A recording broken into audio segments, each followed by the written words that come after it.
Hi, third graders. This week you've been reading From Beans to Chocolate and discussing the different steps that are in the process of going from beans to making chocolate. I've created a chart here of steps that it would take to wash a car. So first, you would get out your supply. Second, you fill the bucket with soapy water. Third, you spray water on the car. Fourth, you use a sponge to wash the car with the soapy water.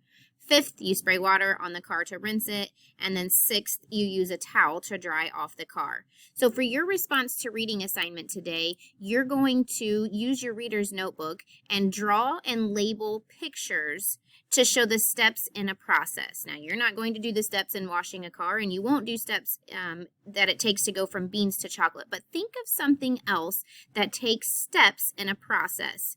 You're going to give your page a title to tell your teacher what it is that you're talking about. So mine said steps in washing the car. And then make sure that your teacher gets this and it's submitted to them or turned into them when you are finished.